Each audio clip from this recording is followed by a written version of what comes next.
শাহবাগ যদি না হতো, জুলাই অভ্যুত্থানে এত হাজার হাজার ভাই শহীদ হতো না। তারা গণজাগরণ মঞ্চের নাম করে এখানের মধ্যে কি হয়েছে আপনারা জানেন। এখানে দিনের বেলা বিরিয়ানি বিতরণ এবং এখানের মধ্যে বেহায়াপনার মতো কাজগুলো দিয়ে এখানে শহীদ আব্দুল কাদের মোল্লার ওনার বিষয়ে যদি আমরা বলতে চাই যে আমরা ওনার অতীত ইতিহাসে গেলে আমরা দেখি যে উনি ছাত্র ইউনিয়ন করতেন একসময়, বাম রাজনীতির সাথে সম্পৃক্ত ছিলেন, কিন্তু একসময় উনি ইসলামের দাওয়াত পেয়ে, ইসলামী আন্দোলনের দাওয়াত পেয়ে ইসলামী আন্দোলনের সাথে সম্পৃক্ত হন এবং ইসলামী আন্দোলনের সাথে সম্পৃক্ত শুধু হননি, উনি কার্যত ইসলামী আন্দোলনের একজন সক্রিয় ভূমিকা পালনকারী হিসেবে ওনার অবদান অনস্বীকার্য। এবং আমরা জানি যে 2013 সালে এই আওয়ামী লীগ সরকার ওনাকে সর্বপ্রথম আমাদের এখানে ফাঁসি রায় দেওয়া হয়েছিল মাওলানা আবুল কালাম আজাদ, তারপরে দ্বিতীয় রায়টা এসেছে শহীদ আব্দুল কাদের মোল্লা।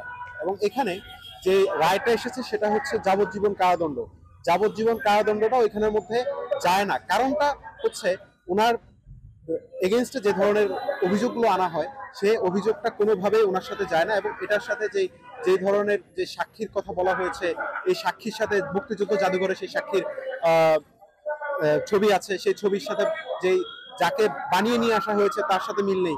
শুধুমাত্র ওনার অপরাধ ছিল যে উনি ইসলামী রাজনীতি করতেন, বাংলাদেশের মধ্যে ইসলাম প্রতিষ্ঠা করার জন্য কাজ করেছেন। উনি শুধু তাই না, ভারতীয় আধিপত্যবাদের বিরুদ্ধে ওনার অগ্রণী ভূমিকা ছিল।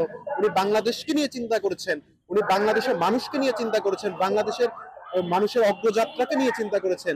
এই অগ্রযাত্রাকে মুছে দেওয়ার জন্য, সোনার বাংলাদেশকে মুছে দেওয়ার জন্য এই সরকার বাংলাদেশের মানুষের কাছ থেকে আমাদের সোনার ছেলেদেরকে, যারা আসলে সোনার মানুষ, যারা দেশকে নিয়ে ভাববেন এবং দেশের জন্য যারা জীবন দেওয়ার জন্য প্রস্তুত ছিলেন, সেই সব মানুষদেরকে ফাঁসি দিয়ে এবং এই শাহবাগের মতো একটা জায়গায় তারা গণজাগরণ মঞ্চের নাম করে এখানের মধ্যে কি হয়েছে আপনারা জানেন।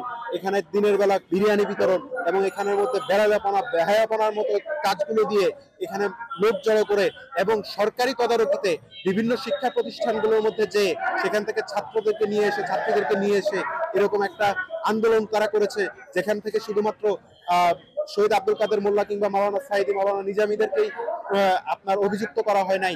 এখানে শুধুমাত্র তারা যুদ্ধ অপরাধের জন্যই আসে নাই, তারা এখানে ইসলামকে মুছে দিতে এসেছে। এবং সেখানে ব্লগারদের কার্যকলাপ সম্পর্কে আমরা দেখেছি, ব্লগারদের প্রত্যেকটা পোস্ট আমরা দেখেছি। সেই কাজগুলোর মধ্য দিয়ে আমরা বিশ্বাস করি যে এই শাহবাগ আন্দোলন বাংলাদেশকে পিছিয়ে দেওয়ার জন্য, বাংলাদেশকে মেধাশূন্য করার জন্য শহীদ আব্দুল কাদের মোল্লাকে ফাঁসি দেওয়া হয়েছে। এবং এর পরবর্তীতে শহীদ মোহাম্মদ কামরুজ্জামান, উনি আরেকজন বাংলাদেশের একজন প্রথিতযশা সাংবাদিক ছিলেন, উনি বাংলাদেশের একজন বুদ্ধিজীবীদের মধ্যে অন্যতম। এই মেধাশূন্য করার একটা প্রয়াস বাংলাদেশের মধ্যে চলেছে এবং সর্বশেষ মীর কাশেম আলীকে দিয়ে বাংলাদেশের অর্থনীতিকে পঙ্গু করে দেওয়ার জন্য একটা চেষ্টা তারা চালিয়েছে। অবশ্যই আমরা প্রত্যেকটা হত্যাকাণ্ডের আমরা বিচার চাই, প্রত্যেকটা হত্যাকাণ্ড এবং বাংলাদেশকে যারা পিছিয়ে দিল সে শাহবাগের আমরা বিচার চাই। কারণ শাহবাগ যদি না হতো তাহলে বাংলাদেশ এই ফ্যাসিস্টের কাছে পড়তো না। শাহবাগ যদি না হতো এই বাংলাদেশ এত বছর পিছিয়ে যেত না। শাহবাগ যদি না হতো জুলাই অভ্যুত্থানে এত হাজার হাজার ভাই শহীদ হতো না। এই শাহবাগ হচ্ছে বাংলাদেশকে পিছিয়ে দেওয়ার মূল কারণ।